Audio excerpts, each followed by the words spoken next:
안녕하세요. 서울 안산병원 이비인후과 교수 안중호입니다.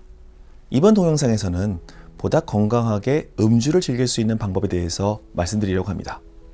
제가 예전 동영상에서 보여드린 적이 있는데 제 연구실에 걸려있는 액자에 주여 할 수 있는 일을 더 잘할 수 있게 제게 커피를 주시고 할 수 없는 일에 절망하지 않도록 와인을 주십시오의 두 번째 문장처럼 저는 할 수 없는 일에 절망하지 않도록 와인을 비롯한 술을 마실 때가 있습니다. 술은 인류의 역사에 가장 오랜 동반자라고 할 수 있습니다. 술은 누가 최초로 어떻게 만들었을까요? 아마도 사과나 포도가 땅에 떨어지고 우연히 껍질이나 공기 중에 효모와 만나 발효해서 알코올로 변하고 이를 원숭이 등이 마시고 취한 것을 본 인류가 용감하게 마시고 같이 취하지 않았을까 합니다. 자연의 은혜라고 할까요? 이집트 신화에서는 농업과 생명, 부활의 신인 오시리스가 맥주를 만드는 법을 가르쳤다고 하고 그리스 신화의 디오니소스, 로마 신화에서는 바카스라고 하죠. 이들을 술의 시조로 삼고 있습니다. 구약 성서에서는 노아가 지금의 터키 지역에 도착하여 방주에서 나와 생존을 위해 처음 시작한 농업이 포도나무를 심는 일이었고 노아가 포도주를 마시고 취했다는 기록이 창세기에 나와 있습니다. 그래서 터키를 포도의 원산지라고 부르기도 합니다. 동양에서는 8,000년 전 황하 문명 당시 술을 담는 그릇들이 출토되어서 이미 일상생활에서 큰 비중을 차지하고 있었다고 생각됩니다. 우리나라에서는 고구려 건국신화에서 주목의 탄생에서 어머니 유화가 술에 취해서 해무수의 아들을 낳았다고 하니 아마도 고조선 시기부터 술을 마시지 않았을까 생각합니다. 한자로 술 주자의 주는 유에서 비롯된 것인데 유는 밑이 뾰족하고 목이 긴 항아리의 모양을 따온 문자이고 항아리에 물을 담은 모양을 표현하기 위해서 유자 옆에 물수를 붙인 것이죠. 우리나라 고유말로는 수불이라고 합니다. 물이 불이 붙는 것으로 변한다고 해서 수불하다가 수불, 수울, 술이 되었다고 하네요. 멀쩡히 놔둔 곡식과 누룩, 물이 열을 가하지도 않았는데 발효로 인해 끓어오르는 것을 보고 물이 불이 붙었다고 생각할 수도 있고 술을 마시면 몸이 뜨거워지니까 몸에 불이 나게 한다는 의미에서일 것 같습니다. 술의 종류는 크게 발효주, 증류주, 그리고 혼성주로 나뉘는데 쉽게 와인, 맥주, 사케 같은 술은 발효주이고 소주, 위스키, 보드카 등은 증류주, 그리고 말리브, 베일리스 같이 달콤한 리큐르를 혼성주라고 합니다. 이번 동영상에서는 건강하게 술 마시는 방법에 대해서 말씀드리려고 하기 때문에 여기까지 하죠. 그런데 술을 어떻게 하면 건강하게 마실까요? 결론부터 말씀드리면 술을 안 마시는 것이 가장 건강하게 지낼 수 있습니다. 그렇다면 여기서 반론. 종교적인 이유로 술을 못 마시는 무슬림들은 건강할까요?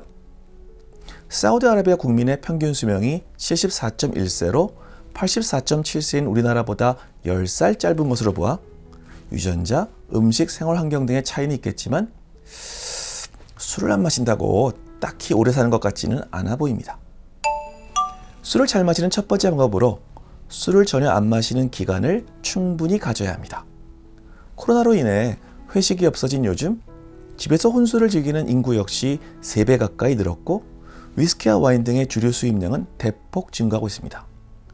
혼술의 가장 큰 문제는 어쩌다 참석하는 회식에서의 음주가 아니라 비록 소량이긴 하지만 습관성 음주라는 점이죠.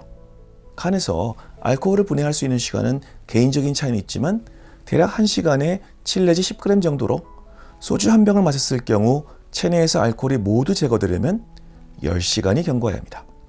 그러면 매일 하루에 소주 한 병은 마셔도 괜찮은 것인가요? 물론 아니죠.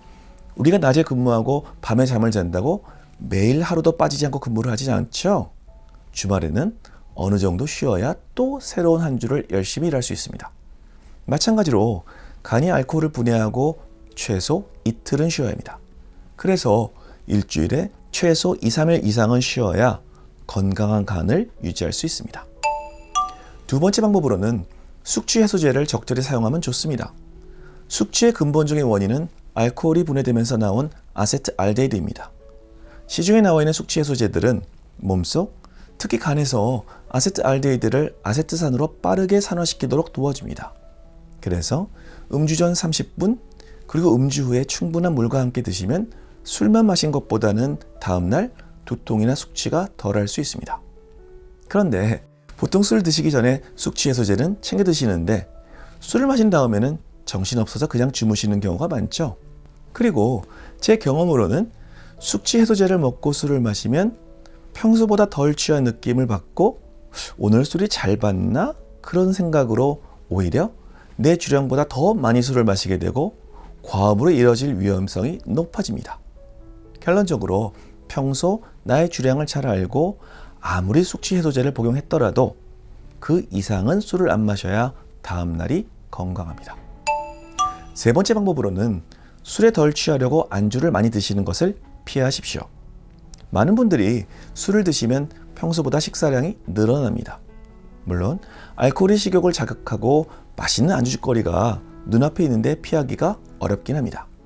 위장이 비어있는 상태에서 술을 마시면 위장에서 알코올 흡수율이 높아져서 빨리 취하게 되고 술안주와 같이 먹으면 알코올의 흡수가 천천히 이루어져서 천천히 취하게 됩니다.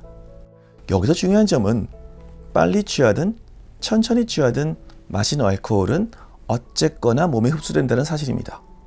오히려 빈속에 술을 마시고 빨리 취하면 과음을 막을 수 있다는 의견도 있죠.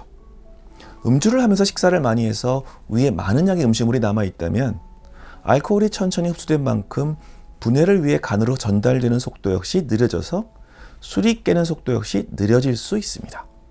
그렇기 때문에 술자리에서 가급적 과식은 피하실 것을 권유드립니다.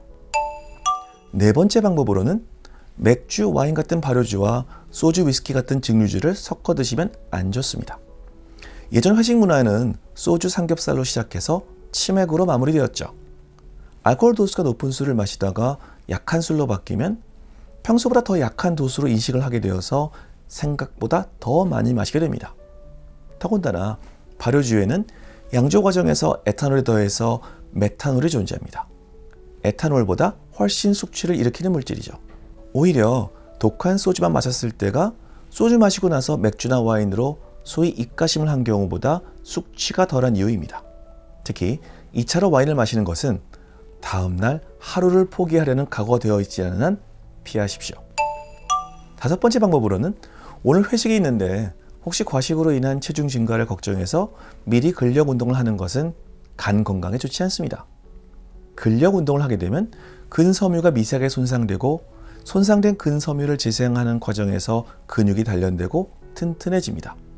그런데 근력 운동을 하고 나서 알코올 섭취를 하면 근섬유 재생이 더뎌지고 결국 고생해서 운동한 보람이 없어집니다. 더군다나 과격한 운동을 하는 동안 생성된 피로물질과 노폐물을 간이 분해하면서 간이 피로해지는데 바로 알코올까지 분해해야 하니 간이 아무래도 힘들어지겠죠. 마찬가지로 음주 후 다음날 근력 운동하는 것도 역시 간 건강에 좋지 않습니다. 그래서 음주 후에는 유산소 운동인 걷기나 스트레칭이 좋습니다. 세계보건기구인 WHO에서는 알코올을 암을 일으킬 수 있는 발암물질을 정의하고 있습니다. 그렇기 때문에 처음에 말씀드렸듯이 술을 안 마시는 것이 가장 건강에 좋지만 현실을 감안해서 최대한 건강을 지키면서 술을 마시는 방법을 아는 것도 중요합니다. 특히 술을 마시고 얼굴이 빨개지는 분들은 아세트알데히드를 분해하는 효소가 부족하기 때문에 같은 양의 술을 마셔도 일반인보다 암에 걸릴 확률이 높다는 점을 꼭 아시고 적게 드실 것을 권유드립니다. 오늘 드린 말씀이 여러분의 건강 지킴에 작은 도움이 되셨기를 바랍니다. 감사합니다. 건강하고 즐거운 하루 되세요.